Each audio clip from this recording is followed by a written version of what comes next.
ప్రకటన. నమస్తే, నేను Keshav. Welcome to prime debate. ఏపీలో ఎయిడెడ్ విలీనాలపై రగడ ముదిరింది. అనంతపురంలో విద్యార్థులపై లాఠీ విరిగింది. అనంతపురంలోని ఎస్ఎస్బిఎన్ ఎయిడెడ్ కళాశాల వద్ద ఉద్రిక్తత ఏర్పడింది. ఎయిడెడ్ కళాశాలల విలీనం ఆపాలని విద్యార్థి సంఘాలు ఆందోళన చేపట్టాయి. విద్యార్థులపై పోలీసులు ఉక్కుపాదం మోపారు. సుమారు గంట పాటు అక్కడ తోపులాట జరిగింది. ఈ క్రమంలో విద్యార్థులను చెదరగొట్టేందుకు యత్నించిన పోలీసులపై కొంతమంది రాళ్లు రువ్వారు. దీంతో పోలీసులు లాఠీచార్జ్ చేశారు. ఈ క్రమంలో ఓ విద్యార్థిని తలకు గాయమైంది. అయితే అక్కడ ఎలాంటి లాఠీచార్జ్ జరగలేదని జిల్లా ఎస్పీ ప్రకటించారు. ఈ ఘటనపై విపక్షాలు తీవ్ర ఆగ్రహం వ్యక్తం చేశాయి. ఏపీలో నిరసన తెలిపే హక్కు కూడా లేకుండా చేశారని ఆరోపించాయి. ఈ అంశంపైన ఇవాళ ప్రైమ్ డిబేట్ చూద్దాం.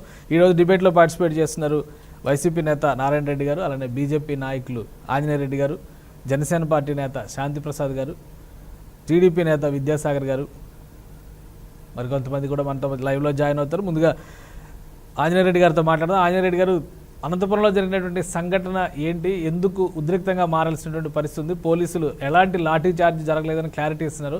ఏది వాస్తవం? అందరికీ నమస్కారాలండి.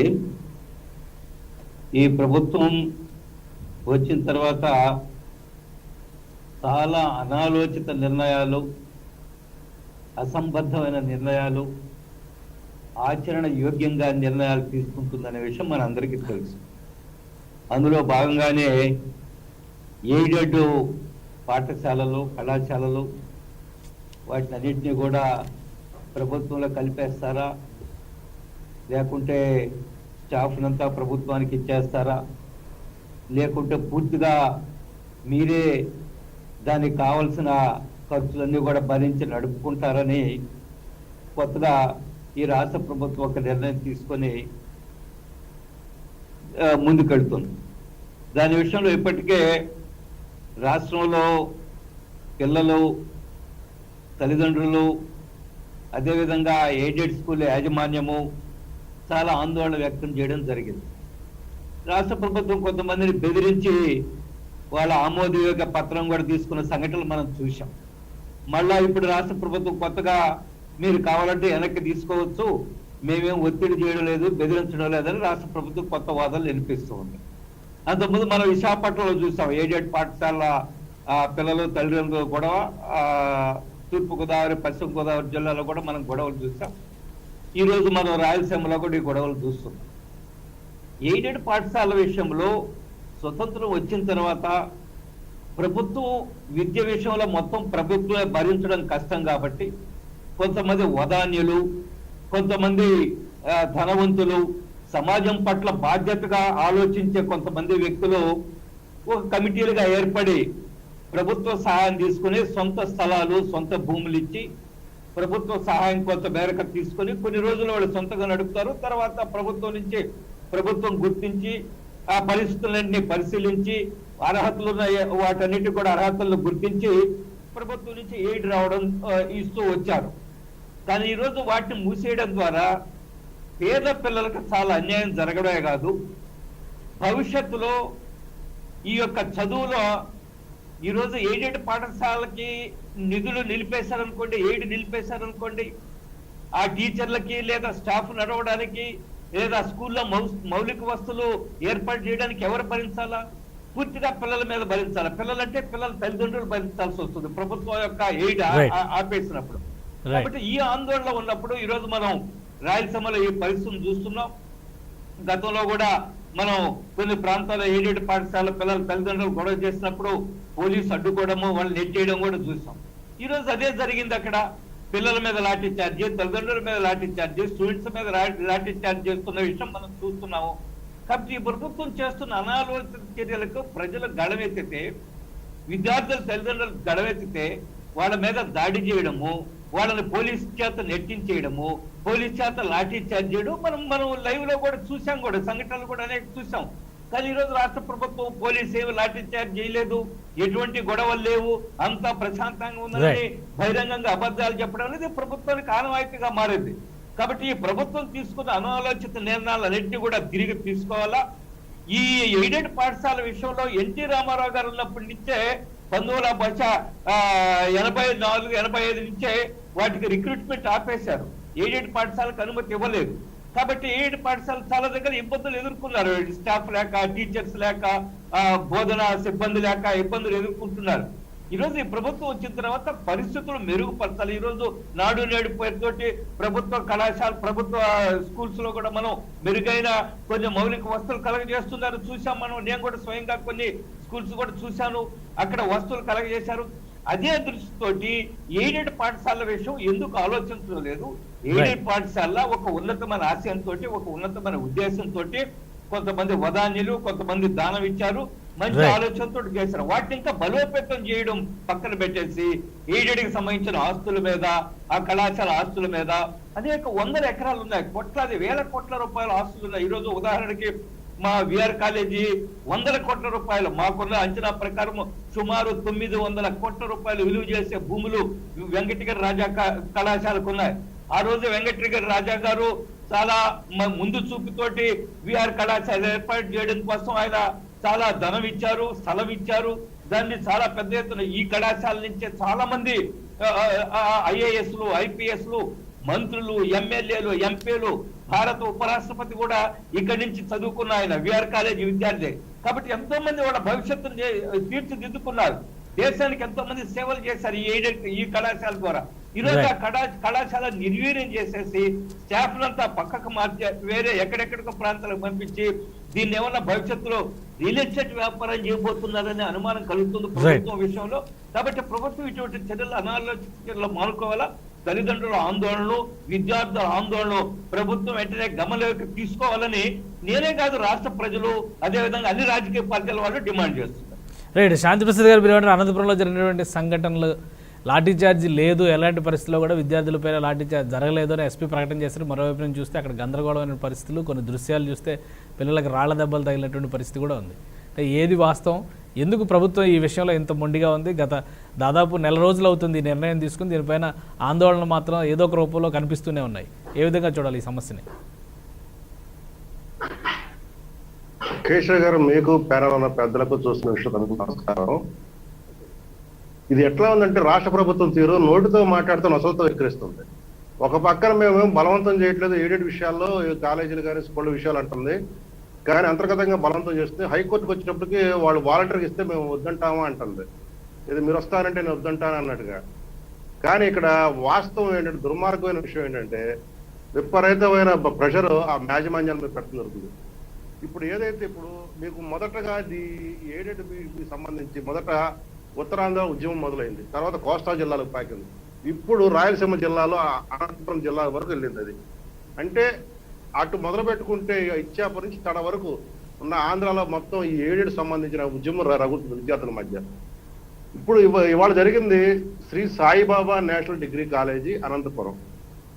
ఇది అనంతపురం నడిబొడ్డులో జిల్లా పరిషత్ ఆఫీస్ కి ఒక పక్కన, ఇంకో పక్కన కలెక్టర్ ఆఫీస్ కి, ఇంకో పక్కన ఎస్పీ ఆఫీస్ కి, ఇట్లా మధ్యలో ఉన్న ఇది మున్సిపల్ కార్పొరేషన్ ఆఫీస్ కి దగ్గరలో ఉంది. ఇది సుమారుగా 15 నుంచి 20 ఎకరాల మధ్యలో దీనికి స్థలం ఉంది. ఇందులో 1942లో దీన్ని స్థాపించారు. Anantapuram district national education trust ద్వారా ఆయన సిరివరం ఆదినారాయణరావు గారిని ఆయన స్థాపించి దీన్ని మొదటగా స్కూల్గా 44లో స్థాపించి అంచెలంచెలుగా ఇప్పుడు పీజీ వరకు దీన్ని తీసుకురావడం జరిగింది.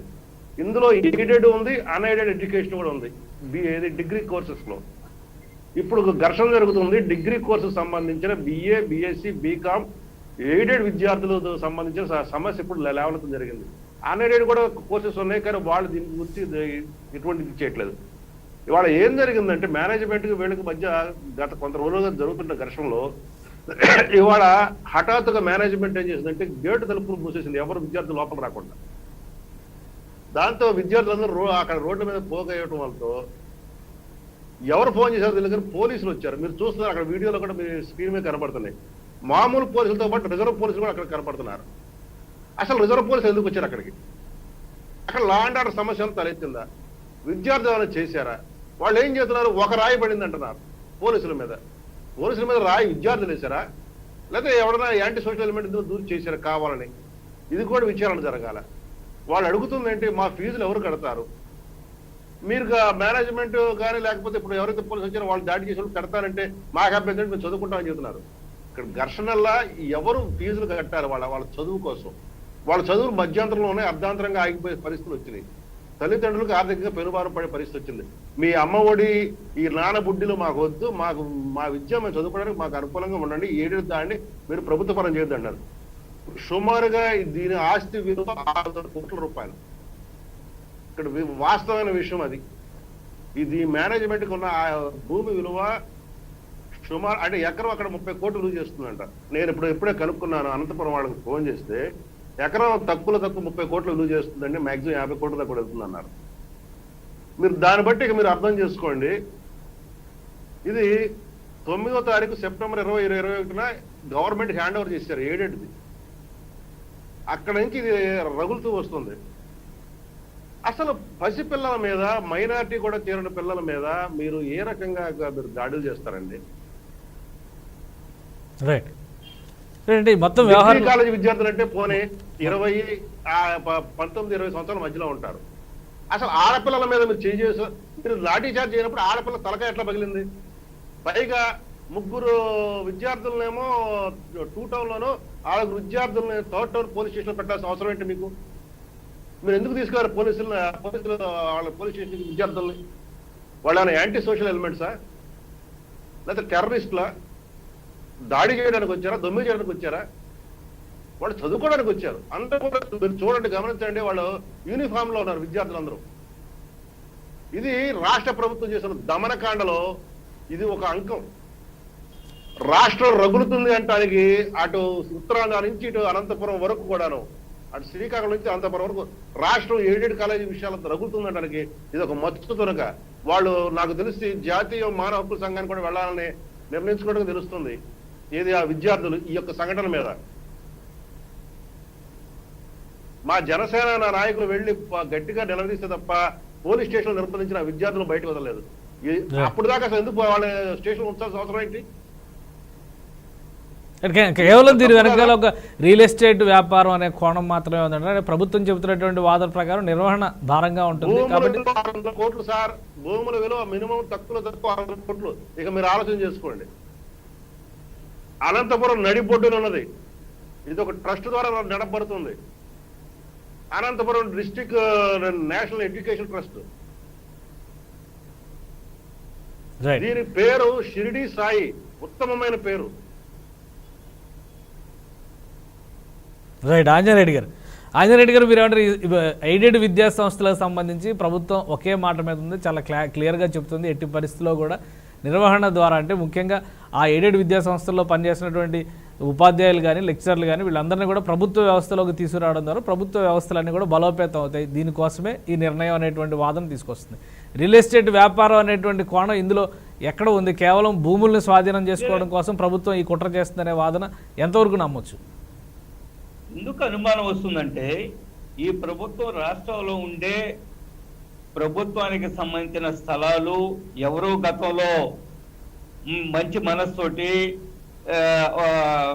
ప్రజా ఉపయోగార్థము విద్యాలయాలకి లేదా మిగతా చారిటీ కార్యక్రమాలకు ఇచ్చిన భూముల్ని అమ్మడానికి ప్రయత్నం చేసింది కదా. విజయవాడలో నడిబొడ్లోనో గుంటూరులోనో నడిబొడ్లో ఆ యొక్క స్థలాన్ని అమ్మడానికి ప్రయత్నం చేసిన తర్వాత ఈ ప్రభుత్వం మీద ప్రజలందరికీ అనుమానాలు కలుగుతాయి.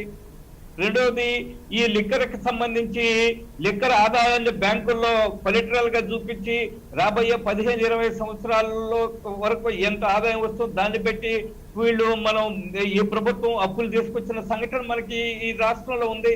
కాబట్టి వీటన్నిటిని పరిశీలించినప్పుడు, వీటన్నిటిని మనం గమనంలోకి తీసుకున్నప్పుడు ఖచ్చితంగా అనేక అనుమానాలు మనకు కలుగుతాయి. ఈ ప్రభుత్వము వెనక ఉద్దేశము వేరే ఉంది, దురుద్దేశాలు ఉన్నాయి.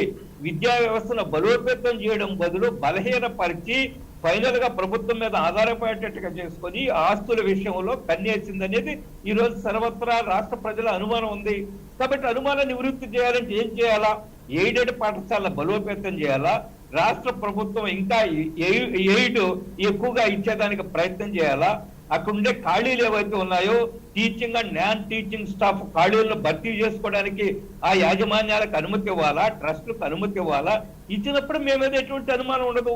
కానీ ఇదేదీ చేయకుండా మీరు ఎయిడెడ్ ఆపేస్తున్నాము, మీరు నడుపుకుంటారా, లేకుంటే ప్రభుత్వాలకు మీరు హ్యాండ్ ఓవర్ మీరు అప్పచెప్తారని ప్రభుత్వం మాట్లాడుతున్నప్పుడు సహజంగా మనందరం కూడా అనుమానం వస్తుంది. న్యూట్రల్ పీపుల్ ఒకవేళ రాజకీయంగా ఇక్కడ ఉండే ప్యానెల్లో ఉండే పెద్దలు రాజకీయమైన ఆలోచన చేస్తున్నారు అనుకున్నా, కానీ విద్యావంతులు ఏ రాజకీయ పార్టీకి సంబంధించిన మేధావులు వాళ్ళందరూ కూడా ఇదే అనుమానాలు వస్తున్నాయి. కాబట్టి ఆ అనుమానాలకి ప్రభుత్వం సమాధానం చెప్పాల్సి ఉంది. ప్రభుత్వము ఈ విధమైన చర్యను ఆపి ఎయిడెడ్ పాఠశాలని ఏ ఉద్దేశంతో అయితే ఎయిడెడ్ పాఠశాలలో ట్రస్టులు ఏర్పాటు చేసి కోటీశ్వర్లు దానం ఇచ్చారో, ఏ ఉద్దేశం అయితే ఉందో ఆ ఉద్దేశాన్ని ఇంకా బలోపేతం చేయడం కోసం ప్రభుత్వం పెద్ద ఎత్తున నిధులు ఇవ్వాలా, అక్కడ ఉండే ఖాళీ ఉండే teaching and non teaching recruitment కూడా అనుమతి ఇవ్వాలా. ఇది చేయకుండా మీరు ఏం చేస్తారని బ్లాక్ మెయిల్ చేయడం, బెదిరించడము ఏదైతే ఉందో అది ఖచ్చితంగా ఇవన్నీ చూసినప్పుడు సహజంగా అనుమానాలు కలుగుతాయి. ఈ అనుమానాలకు సమాధానం చెప్పాల్సింది, అనుమానాలు నివృత్తి చేయాల్సిన బాధ్యత రాష్ట్ర ప్రభుత్వం మీద ఉంది. రైట్. వైసీపీ నాయకులు నారాయణ రెడ్డి గారు మనతో జాయిన్ అయ్యారు. నారాయణ రెడ్డి గారు, ఎయిడెడ్ విద్యా సంస్థల పైన విమర్శలు వస్తున్నాయి, అలానే ప్రభుత్వం అయితే నిర్ణయం పైన ముందుకే అనేటువంటి వాదన ఉంది. కానీ ఈరోజు అనంతపురంలో జరిగినటువంటి పరిణామాలను వైసీపీ ఏ విధంగా చూస్తుంది? సరే, ఎయిడెడ్ పాఠశాలల విషయంలో వైఎస్ఆర్ కాంగ్రెస్ పార్టీ ఒక స్థిరమైన దృక్పథం కలిగి ఉంది. మేము ఎయిడెడ్ పాఠశాలను ఎట్టి సమయంలో కూడా క్లోజ్ చేయాలని కానీ, ఎయిడెడ్ పాఠశాలకు ఇబ్బంది కలిగించాలని కానీ మా ప్రభుత్వానికి కానీ ఈ రాష్ట్ర ప్రభుత్వానికి కానీ ఎటువంటి ఆలోచన లేదు. ఎందుకంటే స్వాతంత్రానికి పూర్వం చాలా మంది డబ్బున్న వారు సమాజంలో విద్యా విధాన వ్యాప్తికి అక్షరాస్యతను పెంపొందించడం కోసం వారు కొన్ని స్వచ్ఛందంగా కొన్ని పాఠశాలలు ఏర్పాటు చేయడం జరిగింది, కొన్ని కాలేజీలు ఏర్పాటు చేయడం జరిగింది. కాలక్రమంలో ఆ పాఠశాలలకి ఆ కళాశాలలకి రిపేరు రావడం కావచ్చు, వాటిని పోషించడానికి కావాల్సిన ధన సహాయం వారి దగ్గర లేకపోవడం కావచ్చు, ఇలాంటి ప్రాబ్లంల వల్ల ఎయిడెడ్ పాఠశాలల్లో మౌలిక వనరుల యొక్క లేమి కొట్టొచ్చినట్టు కనపడుతూ ఉంది. అంతేకాకుండా అక్కడ ఉపాధ్యాయులు ఎవరైతే ఉపాధ్యాయ వర్గం ఉందో వారు కూడా చాలా ఇబ్బందికర పరిస్థితులు ఎదుర్కొంటూ ఉన్నారు. కాబట్టి ఎయిడెడ్ పాఠశాలల యొక్క శోభ తగ్గిపోవడం మొదలు పెడుతూ ఉంది. ఇలాంటి పరిస్థితుల్లో నాడు నేడు అనే ఒక కార్యక్రమాన్ని, భారతదేశంలోని ఒక అత్యుత్తమమైన ప్రోగ్రామ్ ని వైఎస్ఆర్ కాంగ్రెస్ పార్టీ రాష్ట్ర ప్రభుత్వం తరపున జగన్మోహన్ రెడ్డి గారి నాయకత్వంలో తీసుకోవడం జరిగింది. నేను లైవ్ లో ఉన్నాను. ఈ రోజు అనేక పాఠశాలలకు మీరు పోయినట్లయితే గ్రామీణ ప్రాంతాల్లో కానీ పట్టణ పాఠశాలలో కానీ ఏవైతే సర్కారీ బడులు ఉన్నాయో అవి కార్పొరేట్ స్కూల్ని తలదమ్మేటట్లుండి అందులో సీట్ల కోసం కూడా రికమెండేషన్ చేసే స్థాయికి ఈ రోజుని ఈ నాడు నేడు కార్యక్రమాన్ని పెట్టి జగన్మోహన్ రెడ్డి గారు ముందుకు పోతూ ఉన్నారు. మీకు ఒక మాట చెప్పాలి, 1964-66లో ఏదైతే భారతీయ విద్యా కమిషన్ డాక్టర్ దౌలత్ సింగ్ కొఠారి అధ్యక్షతన వేశారో ఆ దౌలత్ సింగ్ కొఠారి ఒక మాట చెప్పారు, భారతదేశ భవిష్యత్తు తరగతి గదిలో రూపుదిద్దుకుంటుందని చెప్పాడు. 1986లో నూతన విద్యా విధానం ఒక మాట చెప్పింది, విద్య అనేది భవిష్యత్తు తరాలపై పెట్టుబడి అని. ఈ రెండింటినీ కూడా ఆదర్శంగా తీసుకొని ఒక సమాజం అభివృద్ధి చెందాలంటే అక్కడ విద్యా వ్యవస్థ అద్భుతంగా ఉండాలి, అక్కడ పాఠశాల వ్యవస్థ అద్భుతంగా ఉండాలని ఒక గొప్ప ఆలోచన చేసి ఒక స్టేట్స్మెన్ గా ఆలోచించి జగన్మోహన్ రెడ్డి గారు నారాయణ రెడ్డి గారు అనంతపురంలో జరిగిన ఘటనని ఏ విధంగా సమర్థించుకుంటారు? రైట్. మరొక మాట చెప్పగలండి, నేను మీ పాయింట్ దగ్గరకు వస్తా. ఏదైతే ఈ రోజు ఎయిడెడ్ పాఠశాలలు ఉన్నాయో ఈ ఎయిడెడ్ పాఠశాలలో చాలా పాఠశాలలకి ఆర్థిక లేమి వల్ల పాఠశాలను రన్ చేయలేని పరిస్థితి, ఉపాధ్యాయులకి సక్రంగా జీతాలు ఇవ్వలేని పరిస్థితి ఉంది. కాబట్టి ఈ రోజు మీకు ఏపీ టీచర్స్ గిల్డ్ కూడా నిన్న ఒక ప్రెస్ మీట్ పెట్టి డైరెక్ట్ గా అనౌన్స్ చేసింది, జగన్మోహన్ రెడ్డి. నారాయణ రెడ్డి గారు వినిపిస్తుందా? లైన్ కట్ అయింది. Right, line cut line cut అయినట్టు అయిపోయింది. టీడీపీ నాయకులు విద్యాసాగర్ గారు మనతో లైవ్లో జాయిన్ అయ్యారు. విద్యాసాగర్ గారు, మీ విశ్లేషణ ఏంటి? అనంతపురంలో జరిగినటువంటి ఘటన విద్యా రంగాన్ని, విద్యా వ్యవస్థని బలోపేతం చేసే కృషిలో భాగంగా ఎయిడెడ్ వ్యవస్థను పక్కకు జరిపేస్తున్నామని చెప్పని అధికార పార్టీ నాయకులు చెప్తున్నారు. ఇంకోవైపు నుంచి అనంతపురంలో జరిగిన ఘటన అయితే ఇబ్బందికరమైనటువంటి పరిస్థితుల్లో విద్యార్థులను నిలబెట్టింది, ముఖ్యంగా చదువు కోసం రోడ్డుపైకి రావాల్సినటువంటి పరిస్థితి తీసుకొచ్చింది. మీరేం చెప్తారు? గుడ్ ఈవినింగ్ అండి. అట్లాగే పెద్దలందరికీ కూడా నమస్కారం. ఇప్పుడు ప్రభుత్వం ఇక్కడ క్వశ్చన్ ఎయిడెడ్ పాఠశాలలు ఏదో వీళ్ళేదో విద్యా వ్యవస్థలో ఏదో మార్పులు తీసుకొని వచ్చేస్తాం, విద్యా వ్యవస్థ అంతా మార్చేస్తాం అని ఏదో గొప్ప మాటలు మాట్లాడుతున్నారు. అంతా బోగస్ మాటలు ఈ ప్రభుత్వం అంతా కూడా. ఆ ఎయిడెడ్ పాఠశాలలు పాతకాలంలో మహానుభావులంతా కూడా కొంతమంది భూములు విరాళంగా ఇచ్చి ఆ పాఠశాలలో ఎన్నో కొన్ని వేల మంది, లక్షల మంది చదువుకుంటే బాగుంటది, భవిష్యత్ తరాలంతా కూడా బాగుపడుతున్న ఉద్దేశంతో పెద్ద మనసుతోటి ఇచ్చేటువంటి స్థలాలు. ఆ స్థలాలు ఈ రోజు ఏమంటే పట్టణీకరణ బాగా జరిగింది కాబట్టి, అది విశాలంగా పట్టణాలు ఉన్నాయి కాబట్టి, అది middle of the property, centre of the ప్రాపర్టీగా ఆ టౌన్లలో ఉంది కాబట్టి ఆ ప్రాపర్టీల మీద ఎందుకు ఎయిడెడ్ పాఠశాల మీద ఒక నిర్ణయం గత ఎప్పుడో 15 ఏళ్ల ముందు ఏడు ఇవ్వటమే తప్ప అది సెల్ఫ్ సస్టైన్ అవ్వాలి. ఒక కాలం నాడు అయ్యింది, ఈరోజు సెల్ఫ్ సస్టైన్ అవ్వలేదు. అవసరమైన కొన్ని ఎయిడెడ్ పాఠశాలకు డబ్బులు సాయం చేయడం అన్నది ప్రభుత్వం కాబట్టి అసలు ఎయిడెడ్ పాఠశాలను ఆపేస్తే ఉద్యోగస్తులు సాటిస్ఫై. ఇక్కడ పెద్ద ఎంత డ్రామా అంటే ఉద్యోగస్తులనేమో గవర్నమెంట్లకు తీసేసుకుంటే ఉద్యోగస్తుల నుంచి నిరసన వ్యక్తం కాదు, ఈజీగా భూముల్ని కొట్టేయచ్చు. మీకు ఎగ్జాంపుల్ చెప్తా నేను. మదనపల్లి లాంటి ఊర్లో, లేదంటే తిరుపతి లాంటి ఊర్లో, లేకపోతే పులివెందల, లేకపోతే రాయచోటి, వెంకటగిరి, ఈ ప్రాంతాల్లో క్రిస్టియన్ మిషనరీస్ కానివ్వండి, రాజులు కానివ్వండి, లేకపోతే సంఘాలు కానీ, బ్రాహ్మణ సంఘాలు కానివ్వండి, దేవస్థానం మహారాజులు కానివ్వండి, ఇలాంటి వాళ్ళంతా కూడా వేల కోట్ల రూపాయల properties centre of the town లో ఉంటాయి. బెసెంట్ థియోసాఫికల్ కాలేజ్ అనేది మదనపల్లిలో అన్ని బెసెంట్ స్థాపించిన సంస్థ. అది ఆ సంస్థకు దగ్గర 100 ఎకరాల పైన ఉంటాయి. అది హార్ట్ ఆఫ్ ది టౌన్ లో ఉంటది. దాన్ని ఈ రోజు కలిపేసామనుకోండి, ఒక 1000 కోట్లు 500 కోట్ల ఆస్తిని కొట్టేస్తాం అంతే. లేకపోతే తిరుపతిలో ఎంతో మంది మహానుభావులు ఇచ్చినటువంటి, బ్రాహ్మణులు ఇచ్చినటువంటి స్థలాలు, స్కూళ్ళు చాలా ఉన్నాయి. ఆ స్థలాన్ని కొట్టేస్తాం. ఇదంతా కూడా అంటే ఈ డ్రామాలు, దొంగ నాటకాలు. ఆయన నారాయణ రెడ్డి గారు ఏదో భారతదేశంలో ఎక్కడా లేదు నాడు నేడు ప్రోగ్రామ్ అంటే, అదే మేము రాష్ట్ర ప్రభుత్వం డబ్బులు ఖర్చు పెట్టిందా? కేంద్ర ప్రభుత్వం ఇచ్చిన డబ్బులతోటి ఖర్చు పెట్టి కలర్లు వేశారు. ఆ కలర్లు వేసి ఆ డోర్లు బాగుపరిచి బల్లలు మారిస్తాడు. పాత బల్లలు అమ్ముకున్నారు, పాత తలుపులు అమ్ముకున్నారు, పాత కిటికీలు అమ్ముకున్నారు, మొత్తం అమ్ముకున్నారు. ఆ వాటికి లెక్కలేదు. దాదాపు 80 కోట్ల రూపాయల స్కామ్ అది ఈ ఆంధ్రప్రదేశ్ మొత్తం అంతా కూడా. సో దీన్ని బట్టి మనకి ఏమర్థం అవుతుంది అంటే, ఈ ఏడేడు పాఠశాలలకు ఉన్నటువంటి ఆస్తుల్ని కొట్టేయడానికి ఆడుతున్నటువంటి డ్రామా, అది వ్యక్తిగతంగానూ కొట్టేయటం, లేదా ప్రభుత్వ ఆస్తులు తనఖా పెట్టినట్టు డ్రామాలు అంటే ఈ ప్రభుత్వ ఆస్తుల్ని కూడా ఎయిడెడ్ పాఠశాల ప్రాపర్టీస్ తీసుకొని బ్యాంకుల్లో తనఖా పెట్టేసి డబ్బులు అప్పు తెచ్చుకోవటం, ఇది ఇంకొక డ్రామా. ఇవన్నీ వాస్తవాలు. ఇవన్నీ కూడా ఈ ప్రభుత్వానికి హ్యాప్చుయేట్ అయిపోయింది.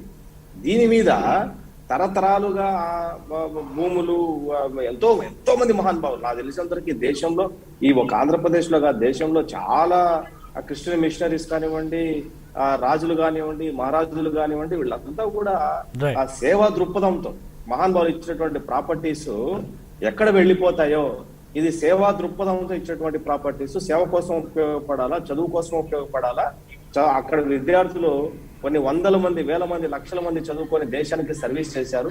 ఆ సర్వీస్ ని భావితరాలకు అందించాలని చెప్పేసి విద్యార్థులు రోడ్డు మీదకి వచ్చారు, విద్యార్థి తల్లిదండ్రులకు వచ్చారు, విద్యార్థి ఆ సంస్థలో పనిచేసి ఉద్యోగస్తులు బయటకు వచ్చారు, టీచర్లు, ఉపాధ్యాయులు బయటకు వస్తే వాళ్ళ మీద ఈ రోజు ప్రభుత్వం దాస్తీకంతో, దౌర్జన్యంతో లాఠీ చార్జ్ చేసింది. ఈ ప్రభుత్వానికి పతనం స్టార్ట్ అయింది, దాంట్లో ఎటువంటి డౌట్ లేదు. ఈ పతనానికి వచ్చినప్పుడు వినాశకాలి విపరీత బుద్ధి అన్నప్పుడు, ఈ విపరీత బుద్ధులు ఎప్పుడైతే బయటపడతాయో ఆ బుద్ధులు బయటపడటంలో ఇదొకటి. ఈరోజు విద్యార్థుల జోలికి కూడా వచ్చేస్తారు. అందరి జోలికి వచ్చి ఈ రోజు చిన్నపిల్లలు విద్యార్థి జోలికి వచ్చారు. రేపొద్దున ఇళ్లలో దూరతారు. ఇళ్ళంతా కూడా లూటు చేస్తారు ప్రజల్ని, మనల్ని. కాబట్టి మనం కూడా ఇప్పుడు ప్రజలు ఎప్పుడు కూడా ఆలోచించుకోవాలా, ఈ ప్రభుత్వానికి ఎందుకు ఓటేసామా, ఈ ప్రభుత్వానికి ఎందుకు గెలిపించామా అన్నది ఒకసారి ప్రజలు ఆలోచించుకోవాలి. రైట్. ఒక నిమిషం ప్రసాద్ గారు, కేఎస్ ప్రసాద్ గారు అనలిస్ట్ మనతో లైవ్ లో జాయిన్ అయ్యారు. ప్రసాద్ గారు, మీరు ఏమంటారు? అనంతపురంలో జరిగినటువంటి ఘటన అది యాదృచ్ఛికంగా జరిగిందనుకోవాలా, లేదా విద్యార్థులపైన నిజంగానే లాఠీ చార్జ్ జరిగిందా? ఎస్పీ అయితే ఎలాంటి లాఠీ చార్జ్ జరగలేదు అనేటువంటి వివరణ ఇస్తున్నారు. ఏది నమ్మాలి? ముందుగా 19 టీవీ ప్రేక్షకులకు నమస్కారం, ప్యానల్లో ఉన్న పెద్దలకి మీకు కూడా నమస్తే అండి. ఇక్కడ పోలీసులు ట్వీట్ కూడా చేశారండి. ఎంత కేటగిరికల్ చేశారంటే మీ దృశ్యాలే చూడండి, the way they have been bulldozing. ఇక్కడ వాస్తవం ఏంటంటేనండి, అన్యాక్రాంతం కాబడుతున్న ఆస్తులు ప్రభుత్వం కన్నుపడింది. వాళ్ళు ఎలాగైనా సరే ఆ భూములు వశపరుచుకోవడానికి ఈ ఎయిడెడ్ కాలేజీల మీద పడ్డారు. దీని అంతటికన్నా వెనకాల బిహైండ్ స్టోరీ ఏంటంటే, ఒక కోర్టు తీర్పు ఎప్పుడైతే విశాఖపట్నం పరిసర ప్రాంతాల్లో ఉన్న విజయనగరంలో అశోక్ గజపతి రాజు గారి మీద జరిగిన మాన్సాస్ ట్రస్ట్ మీద ప్రైమరీ ఎజెండా అన్నది ఫోకస్ చేస్తే వాళ్ళు అందులో మిజరబుల్ ఫెయిల్యూర్ని చూశారు కోర్టు పరంగా. ఇప్పుడు దాన్ని ఎలాగోలాగా కైవసం చేసుకోవాలన్న కాన్సెప్చువల్ డ్రైవే దీనికి అంతటికీ నమ్మట. దీన్ని ఎక్కడి నుంచి ఎక్కడికో ముడిపెట్టి లాస్ట్కి అక్కడ కంక్లూడ్ అవుతుంది. అందుకే చూడండి, హిందూపురం అనంతపురం దగ్గర నుంచి మొదలెట్టుకుని వచ్చారు, అది లాస్ట్కి కంక్లూడ్ అయ్యేది అక్కడే. ప్రైమరీ ఎజెండా దాని మీదే, ఈ మాన్సాస్ ట్రస్ట్కు ఉన్న ఆస్తుల మీదే ప్రైమరీ ఫోకస్. ఇవాళ మనకి చట్టాలు పరిరక్షిస్తున్నాయి, చట్టాలు మనని కాపాడుతున్నాయి కాబట్టి ఈ పాటి సస్టైనిటీ ఉంది. కానీ వివక్షకు గురవుతున్న ఆంధ్ర రాష్ట్రం అన్నది మాత్రం కేటగిరికల్గా అండర్లైన్ చేసుకుని చూడండి. ఎందుకంటే ప్రజల మన్నలను పొందిన ప్రజాప్రభుత్వం అయ్యిండు కూడా ప్రజలకే వ్యతిరేకంగా ఏ పనైనా చేస్తున్నారు. ఇక్కడ చూడండి, 151 సీట్లు గెలిపించారండి. దేనికి? ప్రజల మన్నలు ఉన్నాయి. బాబు ప్రజారంజకమైన పాలన చేయండి రా బాబు అంటే అన్నీ ఏ ప్రజలకైతే ఇష్టం ఉండవో ఆ పనులే చేస్తున్నారు. నడిపించేవాడు ఎవడన్నది మాత్రం ఎవరికి అర్థం కావట్లేదో తెలియట్లేదు, అర్థమై కూడా అర్థం కానట్లు నటిస్తున్నారో నాకు తెలియట్లేదు. ప్రైమరీ ఫోకస్ రక్షణకు వస్తున్న కోర్టులు లేకపోయి ఉంటే మాత్రం వాళ్ళు ఇందాక విద్యాసాగర్ గారు చెప్పినట్టు, లేదా శాంతిప్రసాద్ గారు చెప్పినట్టు ఖచ్చితంగా విధ్వంసానికే నాంది పలుకుతున్నారు.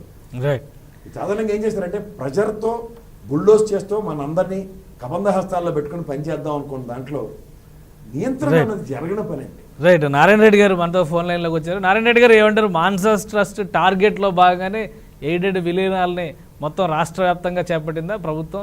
ఈ నిర్ణయం వెనక ఆ ఆలోచన ఉందా? నారాయణ రెడ్డి గారు వినిపిస్తుందా? నారాయణ రెడ్డి గారు లైవ్ లో ప్రాబ్లం. శాంతిప్రసాద్ ఒక్క నిమిషం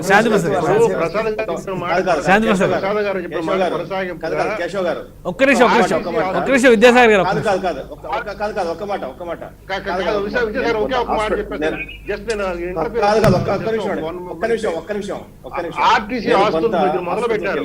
విద్యాలయాలు, దేవాలయ ఆస్తులు ఇవన్నీ కూడా మొదలు పెట్టారు. ఈ దీనికి అంతం ఎక్కడో అర్థం కావట్లేదు. ఇది ప్రసాద్ గారి మాట కొనసాగింపు నేను చెప్పదలుచుకున్నది. రైట్ విద్యాసాగర్ గారు చెప్పండి. నేను కొంత హాస్పిటల్కి వెళ్ళలేదు, తొందరగా పంపిస్తాను, ఏమనుకోకండి. నేను చెప్పాలనుకున్న వర్షం నా వర్షం నేను చెప్తాను. ఇప్పుడు ఇందాక శాంతిప్రసాద్ గారు అన్నట్టు ఈ భూమి ఆ భూమి కాదు, అన్ని భూముల మీద కన్నేశారు. అన్ని భూముల మీద కన్నేసి నారాయణ రెడ్డి గారు ఒక్క నిమిషం ఎందుకంటే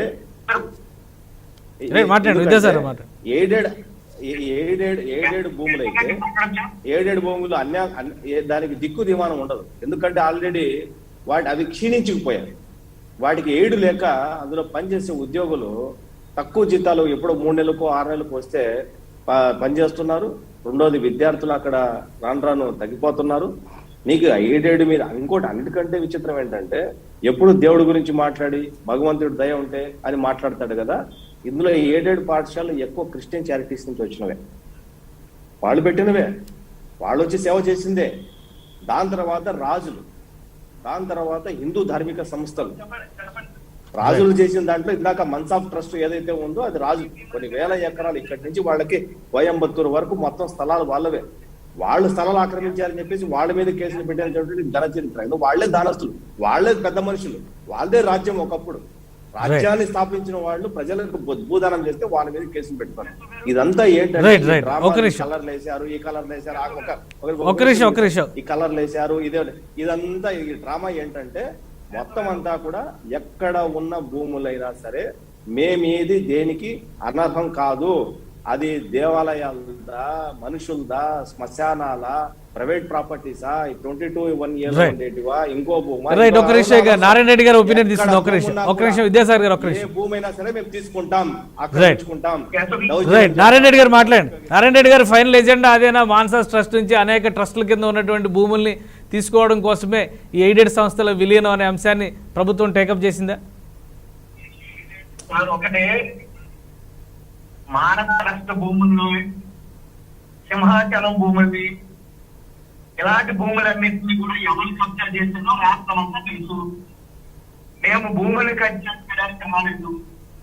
విద్యా విధానంలో నమూనమైన మార్పు తీసుకొచ్చి 75 సంవత్సరాలు సంవత్సరం వచ్చి ఇప్పటికీ కూడా 75% రాకపోతే కాబట్టి ఆంధ్రప్రదేశ్ లో సిగ్నల్ లైన్ లో లేదు. విద్యా విధానంలో నాణ్యతను పెంచడం కోసం మేము ఏదైతే ఎయిడెడ్ పాఠశాలలు ఉన్నాయో ఆ ఎయిడెడ్ పాఠశాలను ఆర్థికంగా మనం రన్ చేయడం పరిస్థితి కాబట్టి వారికి ఎవరైతే రన్ చేయలేని స్థితిలో ఉన్నారో వారి యొక్క ఉపాధ్యాయుల్ని ఆ పాఠశాలని గమనించండి. మేము మౌలిక వసతిని అభివృద్ధి చేయడంతో పాటు ఆ స్కూల్స్ అభివృద్ధి చేయడంతో చేస్తామని గమనించండి. ఎవరైతే పాఠశాలలు ఉన్నాయో కళాశాలలు ఉన్నాయో రన్ చేసుకునే స్థితి ఆర్థిక పరిస్థితి బాగుందండి. వాళ్ళు మాకు వచ్చే ఐక్యంగా ఉద్దేశం రాష్ట్రాల ఉద్దేశం ఇక్కడ ఎస్టీ సమయంలో కూడా ఎయిడెడ్ పాఠశాల భూమిని కబ్జా చేయాలను, ఎయిడెడ్ పాఠశాల భూమిని తాకట్టు పెట్టాలి. రాష్ట్ర ప్రభుత్వానికి కానీ 75 సంవత్సరాల ఏ రోజైనా ఎప్పుడు వరకు విద్యా విధాన వ్యాప్తికి కానీ విద్యా విధానంలో కానీ ఇలాంటి మార్పు నేర్చుకునే ప్రోగ్రాం ఏ ముఖ్యమంత్రి ఆలోచించారు? ఎందుకు ఆలోచించలేదు? 18 సంవత్సరాల లోపలికి ఆ తన పడి చెప్పేది ఏ రాజకీయ నాయకులు కాబట్టి గవర్నమెంట్ సర్కారీతో తప్పించారు. ఏంటంటే ఏ ప్రభుత్వంలో అంటే అత్యంత స్థితికి వెళ్ళిపోయి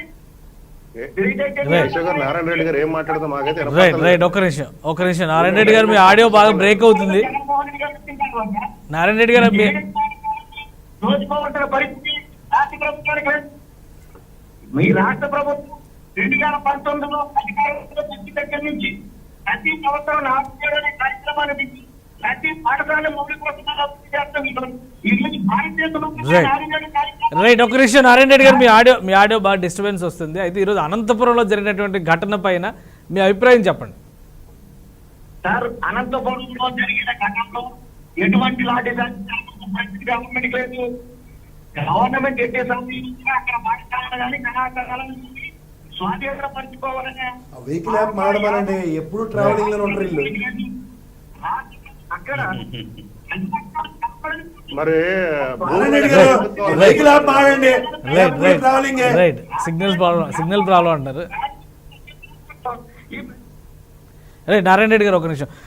ప్రసాద్ గారు, ప్రభుత్వం ఒకవైపు నుంచి విద్యా వ్యవస్థ అభివృద్ధి కోసం మాత్రమే నిర్ణయాలు తీసుకుంటున్నామండి, ఇంకోవైపు నుంచి రాజకీయ కుట్రలు ఉన్నాయని చెప్పండి. కానీ అటు చేసి ఇటు చేసి విద్యార్థులు బలవుతున్నటువంటి పరిస్థితి కనిపిస్తుంది.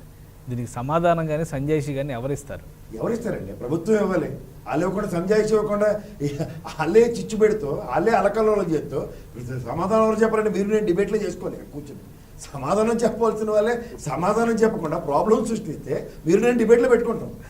అసలు గోరుతో పోయి గొడ్డల దాకా తీసుకొచ్చి అసలు ఈ వన్యాక్రాంతమవుతున్న భూములే ముందు అక్కడ విద్యార్థులను స్ట్రెంత్ పెంచడానికి ఏం చేయాలి, వాళ్ళకి జీతాలు అలాగే వాళ్ళన్న దాని మీద ప్రభుత్వం ఏదైనా డెసిషన్ తీసుకుంటే దాని మీద డిబేట్ చేసి అనుకోండి. సార్ ఒక మంచి పని చేస్తుంది, దీనికి ఇలా కాదు ఇలా చేయాలి, అయితే ఈ రెవెన్యూ ఈ ల్యాండ్స్ నుంచి ఏమైనా ఎస్టాబ్లిష్ చేయడానికి డిఫరెంట్ మాడ్యూల్లో రెవెన్యూ జనరేట్ చేయడానికి చూస్తుందంటే ఉన్నతులు అమ్ముకోవడానికి కాలేజీలు మూసేస్తాం తీసుకెళ్ళి ఎక్కడ పెడతామంటే మొన్న మీ డిబేట్లోనే కదా మొత్తం విజయవాడ అందరికీ ఒకటే గవర్నమెంట్ కాలేజ్ ఉంది, వీళ్ళందరినీ ఎక్కడ అకామిడేట్ చేస్తారన్న విషయం మీద మాట్లాడుకున్నప్పుడు ఆల్టర్నేటివ్ మెకానిజం లేకుండా ఎక్కడో చూడండి విజయనగరంలో జరిగిన మాన్సస్ ట్రస్ట్లో వాళ్ళకి అన్యాయం జరిగింది, కోర్టు తీర్పు మీద దాన్ని రివెంజ్ తీర్చుకుందామని చెప్పి రాష్ట్రంలో ఉన్న ఎయిడెడ్ కాలేజీలు స్కూళ్ళు అన్నిటి మీద పడి వాళ్ళు ఇష్టమైనట్టు చేస్తుంటే కొన్ని మాట్లాడతారు నిలకడ కంటే వీళ్ళు ఎప్పుడు ట్రావెలింగ్లోనే ఉంటారు. వైఎస్ఆర్సీపీ వాళ్ళు సమాధానం చెప్పంటే ఏదేదో మాడతారు, ఎవరికి అర్థమే కావట్లేదు. ఏం చేస్తారు? రంగులు ఎత్తారా?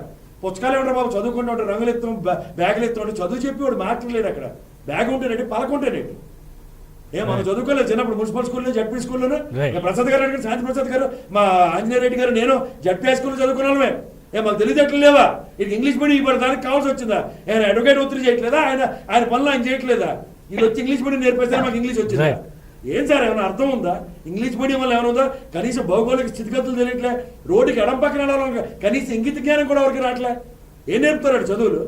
రాష్ట్రంలో లేదు, రిక్రూట్మెంట్ లేదు. ఆంజనేయ రెడ్డి. రిక్రూట్మెంట్ లేదంటే దానికి సమాధానం చెప్పకుండా రంగులు వేస్తున్నాం, స్కూల్ భూములన్నీ అమ్మి పరిరక్షిస్తున్నాం, బ్యాగులు ఇచ్చాం, ఎవరికి కావాలండి చెత్తాను. స్కూల్లో మాస్టర్ లేకుండా బ్యాగును సైకిల్ వేసుకుని అడగెళ్తాడు. అంటే నాడు నేడు ద్వారా వల్లకాడు, నాడు లేదు, నేడు లేదు, రెండు వల్లకాడే ఉన్నాయి. రైట్ ఆంజనేయ రెడ్డి గారు ఒక నిమిషం. తీర్చిదిద్దారు, ఒక్క రిక్రూట్మెంట్ లేదు, డిఎస్సీ లేదు, ఉపాధ్యాయులు రిక్రూట్మెంట్ లేకుండా ఏం రైట్ ఆంజనేయ రెడ్డి గారు ఒక నిమిషం. ఆంజనేయ రెడ్డి గారు నాడు నేడు ద్వారా విద్యా వ్యవస్థను తీర్చిదిద్దాం, దానికి తగ్గట్టుగానే ఇప్పుడు ఎయిడెడ్ విద్యా వ్యవస్థలో ఉన్న సమస్యలను పరిష్కరించడం కోసం వీటన్నిటిని కూడా ఒక తాటిపైకి తీసుకొచ్చే ప్రయత్నం, అంటే ప్రభుత్వం తీసుకోవాలనుకుంటుంది, ప్రభుత్వం ద్వారా రన్ చేయాలనుకునేటువంటి భావనలోకి తీసుకెళ్తున్నాం. ఇది సమంజసమైనటువంటి అభిప్రాయమేనా? కేశవ్ గారు, ఈ నాడు నేడు అనే ఈ పథకం ఇదేం కొత్తదేం కాదు. అంతకుముందు టీడీపీ గవర్నమెంట్ ఉన్నప్పుడు కూడా ఆపరేషన్ బ్లాక్ బోర్డ్ అని పెట్టారు, కానీ కొంత వేగవంతంగా ఆపరేషన్ బ్లాక్ బోర్డ్ చేయలేకపోయారు. కానీ ఈ ప్రభుత్వం వచ్చిన తర్వాత నాడు నేడు పేరుతోటి కొన్ని ప్రాంతాల్లో కొన్ని స్కూల్స్ లో నేను కూడా స్వయంగా వెళ్ళి చూశాను. మౌలిక వసతులు కొంత హైజీనిక్ గా ఉండడం, శుభ్రత, పిల్లలు ఆ అంబియన్స్, స్కూల్లో ఒక వాతావరణం మంచిగా చదువుకోవాలనే వాతావరణం ఏర్పాటు కొన్ని స్కూల్స్ లో చేశారు. అన్నిట్లో జరగలేదు అనుకోండి, అది వేరే సంగతి. అది ఆ స్కూల్స్ లో చేసిన విధంగా అన్ని స్కూల్స్ లో చేసి ఎయిడెడ్ స్కూల్స్ లో కూడా అదే ప్రయోగం చేస్తే అందరం కూడా సంతోషిస్తాం కదా, అందరం కూడా విద్యా వ్యవస్థను బలోపేతం చేసినట్టు అవుతుంది కదా. ఈరోజు ఎందుకు ఈ తేనెతుట్టుని కదిలించారు కదా, తేనెతుట్టుని కదిలించినందువల్ల మన సమస్యలు చూస్తున్నాం. నేనేమంటున్నానంటే ఇది అనంతపురమో లేదా కోస్తాలోనే జరిగేది ప్రారంభమైంది. ఇప్పుడే ఇది రాష్ట్రం అంతా దవానాలో లాగా కాకుండా ముందే రాష్ట్రం అంతా విద్యార్థులు, తల్లిదండ్రులు రోడ్ల మీదకు రాకుండా ఉండే ముందే ఈ ప్రభుత్వం తగిన చర్యలు తీసుకోవాలా, తీసుకొని నిర్ణయాన్ని వెనక్కి తీసుకోవాలా, ఈ యొక్క ఎయిడెడ్ స్కూల్స్ బలోపేతం చేయాలా. ఏ ఉద్దేశంతో అయితే నాకు ముందు మాట్లాడిన అందరూ కూడా చెప్పారు, స్వతంత్రానికి ముందు నుంచి కూడా ధార్మిక సంస్థలు, రిలీజియస్ ఆర్గనైజేషన్స్, ట్రస్ట్లు, ఆర్య సమాజ్ లాంటి కొన్ని సంస్థలు, క్రిస్టియన్, ఇదే మీరు చూడండి, బ్రిటిష్ వాళ్ళు భారతదేశానికి వచ్చిన తర్వాత చదువు మీద పెద్ద శ్రద్ధ చూపించి వాళ్ళు కూడా క్రిస్టియన్ మిషనరీ స్కూల్స్ పెట్టారు. అనేక మంది ఈ రోజు దేశంలో ఉండేవాళ్ళు చాలా పెద్ద పెద్ద నాయకులు. రైట్, ఒక నిమిషం ఆంజనేయ రెడ్డి గారు, ఒక నిమిషం ఈ టాపిక్ కంక్లూడ్ చేద్దాం. మన నారాయణ రెడ్డి గారు లైవ్ లోకి రావట్లేదు, ఆయన టెక్నికల్ ప్రాబ్లమ్స్ వల్ల అందుబాటులోకి రాలేదు. ఇది ఓవరాల్ గా చూస్తే రాష్ట్ర ప్రభుత్వం పూర్తి స్థాయిలో ఎయిడెడ్ విద్యా సంస్థలను తన స్వాధీనంలోకి తీసుకోవాలని భావిస్తుంది. రైట్, కాబట్టి సమస్యను మరింత జటిలం చేసుకోకముందే ప్రభుత్వం ఒక సానుకూలమైనటువంటి నిర్ణయం తీసుకుంటుందని ఆశిద్దాం. మరోవైపు పెట్రోల్ ధరల తగ్గింపుపై తెలుగు రాష్ట్రాలు ఒకే మాట మీదకి వచ్చాయా, తప్పు కేంద్రం చేసి నెపం తమపై పెడుతోందనే వాదన చేస్తున్నాయా? ప్రభుత్వాల తీరు చూస్తే అలానే కనిపిస్తోంది. తెలంగాణలో పెట్రోల్ ధరలు పెంచాల్సిన అవసరం లేదని, అదేవిధంగా ఇప్పుడున్నటువంటి ట్యాక్సులను తగ్గించాల్సిన అవసరం అంతకంటే లేదని కేసీఆర్ ఇప్పటికే ప్రకటించారు. గత 7 ఏళ్లలో తెలంగాణ సర్కారు ₹1 కూడా పెట్రోల్ ధరలపై అదనపు పన్నులు విధించలేదని, అంతర్జాతీయ మార్కెట్లో ధరలు పాతాళానికి పడిపోయినా కేంద్రం ట్యాక్సులు వసూలు చేసిందని కేసీఆర్ మండిపడ్డారు. ఆయన చెప్పిన మాటలు 24 గంటలు గడవక ముందే ఏపీ సర్కార్ కూడా అదే వాదనని తెరపైకి తీసుకొచ్చింది. కేంద్రం పెట్రోల్పై ₹5 కాదు ₹25 తగ్గించాలని ఏపీ సమాచార శాఖ మంత్రి పేర్ని నాని డిమాండ్ చేశారు. రాష్ట్రాలని ఆదాయం లేకుండా కేంద్రంలోని మోడీ సర్కార్ దెబ్బతీయడమే కాకుండా ప్రజల ముందు దోషుల్ని చేసే ప్రయత్నం చేస్తోందని నాని విమర్శించారు. మరోవైపు ఏపీ ప్రభుత్వ సలహాదారు సజ్జల రామకృష్ణారెడ్డి కూడా కేంద్రం తీరుని తప్పుపట్టారు. రేట్లు పెంచి డిస్కౌంట్లు ఆఫర్లు ఇచ్చినట్టుగా కేంద్రం డ్రామాలు ఆడుతోందని ఆయన విమర్శిస్తున్నారు. రాష్ట్ర బీజేపీ నేతలు కేంద్రాన్ని నిలదీయడం మానేసి ధర్నాల పేరుతో రాజకీయాలు చేస్తున్నారని సజ్జల ఎద్దేవా చేశారు. ఈ అంశంపైన విశ్లేషణ చూద్దాం. ప్రసాద్ గారు, నిజంగానే ఆంధ్రప్రదేశ్లో కానీ తెలంగాణలో కానీ ఈ ప్రభుత్వాలు చేసినటువంటి వాదన ఇప్పటికే దాదాపు 24 రాష్ట్రాల్లో ఈ ట్యాక్సులు తగ్గించేటువంటి ప్రయత్నం రాష్ట్ర ప్రభుత్వాలు నిర్ణయం తీసుకుని, కానీ ఈ 2 ప్రభుత్వాలు మాత్రం ఒక కొత్త వాదన తెరపైకి తీసుకొచ్చి దీన్ని ఎంతవరకు అంగీకరించవచ్చు? ఆంజనేయ రెడ్డి గారు, ముందు నేను మిమ్మల్ని క్షమాపణలు అడుగుతున్న డిబేట్ మొదలెడతాను, ఎందుకంటే మీకు I respect you individual, but ఇక్కడ మాత్రం నేను ఖచ్చితంగా డిఫర్ అవుతాను. ఇక్కడ మీరు ఒకటి గమనించండి, ఇక్కడ మీరు ఒకటి గమనించండి, ప్రతి పండక్కి మనం చంద్రనా బ్రదర్స్, బొమ్మనా బ్రదర్స్ డిస్కౌంట్లు అన్నవి వింటూ ఉంటాం. 70% ఇచ్చాం, 50% ఇచ్చాం, కేజీకి 100 చీరలు. అలాగే సెంట్రల్ గవర్నమెంట్ సర్ప్రైజింగ్గా ₹10 డీజిల్ మీద అండ్ ₹5 పెట్రోల్ మీద తగ్గించామని అనౌన్స్ చేసింది. మీరు గమనిస్తే సెంట్రల్ ట్యాక్సెస్ ఎప్పుడైతే తగ్గుతాయో ప్యారల్గా స్టేట్ ట్యాక్సెస్ కూడా తగ్గుతాయి. This the primary logic. ఇక్కడ ఏం చేశారు, అనానమస్గా అమౌంట్ తగ్గించారు. మీరు గణనీయమైన ఇంక్రీజ్ చూసుకుంటే 2013 నుంచి ఇప్పటిదాకా ఉన్న బ్యారల్ రేట్ల కంపారిజన్ తర్వాత చేద్దాం, దగ్గర ₹42-46 డీజిల్ పెట్రోల్ మీద పెరిగిన తర్వాత వీళ్ళు స్ట్రాటజికల్గా తగ్గించిన ₹10. తర్వాత మీరు ఇంకోటి గమనిస్తే ఎప్పుడైతే బీజేపీ పాలిత ప్రాంతాలు ఇమీడియట్గా తగ్గించాయి, వాళ్ళు కూడా డిస్ప్రపోర్షనేట్గా 5, 6 రూపాయలు 7 రూపాయలు తగ్గించారు. మీరు ఒకటి గమనించగలిగితే కేరళ నుంచి మన సదరన్ స్టేట్స్లో మొత్తం అన్ని రాష్ట్రాలు గతంలో రూపాయి 2 తగ్గించుకుంటూనే వచ్చారు. కానీ ఎప్పుడు కూడా బీజేపీ 1 రూపాయి తగ్గించలేదు. సెంట్రల్ గవర్నమెంట్, సారీ బీజేపీ అని అంటున్నాను కానీ సెంట్రల్ గవర్నమెంట్ ఎప్పుడు 1 రూపాయి తగ్గించలేదు. మీరు ఇంకోటి గమనిస్తే 2013 నుంచి ఇక్కడ దాకా వచ్చిన ట్యాక్సెస్ కనుక మీరు గమనిస్తే సెంట్రల్ ట్యాక్సెస్ 52,537 కోట్లు సెంట్రల్ ట్యాక్స్ రూపంలో పెట్రోలియం ప్రోడక్ట్స్ మీద సెంట్రల్ గవర్నమెంట్కి వచ్చింది. ఇదే 2020-21కి 3,89,000 కోట్లు net revenue on petroleum products. మీకు ఇంకోటి చెప్తున్నానండి, ఫస్ట్ ఎవర్ టైం ఈ ఇండియన్ ఆయిల్ కార్పొరేషన్ కానీ ఓఎన్జీసీలో ఉన్న అనుబంధ సంస్థల కింద చూసుకుంటే అండర్టేకింగ్ గవర్నమెంట్స్ ఇవి ఓఎన్జీసీలోంచి వచ్చినవి, హెచ్పిసిఎల్ కానీ ఐబీపీ కానీ హెచ్పిసి ఇంకోటి ఇండియన్ ఆయిల్ కార్పొరేషన్ ఈ 3 చూసుకుంటేనండి more than 125% above dividend quote చేసుకుంటుంది. మీరు ఇక్కడ గమనిస్తే సాధారణంగా గత యూపీఏ గవర్నమెంట్లో ఇప్పుడు ఫర్ ఇన్స్టెంట్ ఇది ఫుల్ ట్యాంక్ కెపాసిటీ అనుకోండి సార్, కన్జంప్షన్ బేస్ చేసుకుంటూ హాఫ్ ట్యాంక్ కన్జ్యూమ్ చేసేవారు. ఈ హాఫ్ ట్యాంక్లో ఈ డైలీ రిక్వైర్మెంట్స్ అన్నీ ఫుల్ఫిల్ అయ్యాయి. ఇక్కడ స్ట్రాటజికల్గా గవర్నమెంట్ ఏం చేసిందంటే ఈసారి కరోనా పాండమిక్ సిచ్యువేషన్లో ఆయిల్ రిజర్వ్స్ $25 రాగానే మొత్తం ఫుల్ ట్యాంక్ కెపాసిటీస్తో లోడింగ్ మొత్తం అంతా జరిగింది. గతంలో చూడండి యూఎస్ మిగిలిన యూరోపియన్ కంట్రీస్లో అన్ని పెట్రోల్ నిల్వలు అన్న కాన్సెప్ట్ వింటోండి వాళ్ళని చూడండి. ఆ కాన్సెప్ట్కి ఫస్ట్ ఎవర్ టైం డ్రైవ్ అయింది మన ఇండియన్. దీంట్లోంచి వీళ్ళు చేసిన సెకండ్ సెగ్మెంట్ ఏంటంటేనండి, మీరు ఇవాళ మీరు ఇచ్చిన ₹10, ₹5 డిస్కౌంట్ సెంట్రల్ గవర్నమెంట్ ఇస్తున్నట్టుగా ఇన్వర్టెడ్ కామర్స్లో చెప్తున్నారు కానీ వాస్తవానికి పెట్రోల్ బంకుల వాళ్ళు ప్రజలకు ఇచ్చిన డిస్కౌంట్ అది. ఎలాగో చెప్పనా సార్, ముందు 2 రోజుల్లోనూ వాళ్ళ దగ్గర అనానమస్గా స్టాక్స్ డంప్ చేశారు వాళ్ళకి పాత రేట్లతో. రెండోది ఈ పెట్రోలియం డీలర్స్ ఎవరైతే ఉన్నారో ఉదాహరణకి పెట్రోల్ బంక్ ఓనర్లకి పెట్రోల్ మీద డీజిల్ మీద ఫిక్స్డ్ మార్జిన్ వాళ్ళకి అంటే కమిషనర్ బేస్లో ₹3 and ₹4 fixed margin. So rates variations ఏవైతే ఉన్నాయో వాళ్ళకి సంబంధం లేదు. సామాన్య ప్రజలతో పాటు వాళ్ళు కూడా సతమతం అవుతున్న తరుణంలో మీకు ఇంకోటి చెప్తున్నాను, స్టేట్ గవర్నమెంట్ ట్యాక్సెస్ అన్న కాంపోజిషన్లోకి తీసుకొస్తే నేను ఎప్పుడూ చెప్పిన విషయాలు జిఎస్టీ పరిధిలో ఈ 5 అంశాలు మాత్రమే. ఒకటి petrol, liquor, land registrations, municipal act and RTA. ఈ 5 కనుక మీరు తీసుకోగలిగితే వీటిలోంచి తప్ప ఇంకొక మార్గం లేదు రాష్ట్రానికి రెవెన్యూ వచ్చే దాంట్లో. ఆల్రెడీ జిఎస్టీ పరిధిలో 95 అంశాలను సెంట్రల్ గవర్నమెంట్లో తీసుకెళ్లిన తర్వాత ఈ 5 అంశాలు కూడా జిఎస్టీ పరిధిలోకి తీసుకెళ్ళడానికి ఇంక్లూడింగ్ బీజేపీ పాలిత రాష్ట్రాలు కూడా సుముఖంగా లేవు. ఎందుకు లేవు అంటే మీరు కావాలంటే ప్రతి పార్లమెంట్ సెక్షన్లోనూ ఇలా ప్లకార్డులు పట్టుకొని నిలబడి ఉంటారు ప్రతి రాష్ట్ర ఎంపీలు, చూసుకోండి మా జిఎస్టీ బకాయిలు మాకు ఇవ్వండి అని. దీని కంటిన్యూషన్ మీరు చూసుకోగలిగితే ఎప్పుడైతే జిఎస్టీ బకాయిల రూపంలో రావాల్సిన నిధులు రాకుండా వీళ్ళు ఏం చేస్తారంటే ఎఫ్ఆర్బిఎం లిమిట్స్ పెంచి రాష్ట్రాలను అప్పులు చేసుకోమంటున్నారు. ఈ తరుణంలో ఆపన్నహస్తంగా రావాల్సిన దాంట్లో వీళ్ళు ఏం చేశారంటే ఒక స్ట్రాటజికల్ దీంట్లో లాస్ట్ టైం మీరు వైఎస్ఆర్సీపీ గవర్నమెంట్ని చూసుకో అపోజిషన్గా ఉన్నప్పుడు ఎంతసేపు చంద్రబాబు నాయుడు గారు రూపాయి తగ్గించినా ఇంకా ₹5 తగ్గించాలి, ₹4 తగ్గించాలని వీళ్ళ కిల్లి కజ్జాలు పెట్టడం వరకే పరిమితం చేశారు. కానీ ఇది నియంత్రిస్తున్నది మొత్తం అంతా సెంట్రల్ గవర్నమెంట్ అనే కాన్సెప్ట్లో డ్రైవ్ అవ్వకుండా మీకు ఒకటి చెప్తున్నాను, వాయిస్ మాడ్యులేషన్ ఉన్న ఒరాటరీ స్కిల్స్ నమ్ముకున్న KCR garu press meet voice modulations and oratory skills లేని జగన్మోహన్ రెడ్డి గారు పత్రికా ప్రకటనతో ప్రజలకి తేటతెల్లం చేశారు. దాని అవుట్కమ్ మీద ఇవాళ మాట్లాడమంటే మళ్ళీ మనకి మీరు చూడండి ఒరిజినల్గా అడ్రస్ చేయవలసిన నేషనల్ పార్టీని వదిలేసి జనసేన పార్టీ కానీ తెలుగుదేశం పార్టీ కానీ వైఎస్ఆర్సీపీ పార్టీని గతంలో వాళ్ళు అంత తగ్గించారు కాబట్టి పక్క రాష్ట్రంతో కంపేర్ చేస్తూ మీరు ఇంత తగ్గించండి అని ఇల్లు 2 పిల్లులు దెబ్బలాడుకుంటే కోతి ఆ బ్రెడ్ పట్టుకెళ్ళిపోయింది. 24 రాష్ట్రాలు తగ్గించినాయి ఎంతో కొంత. 24 రాష్ట్రాలు కేంద్రం కేరళ నుంచి మొదలుకుంటే ఇక్కడ దాకా ఉన్న ప్రతి రాష్ట్రం తగ్గించుకుంటూనే వచ్చాయి.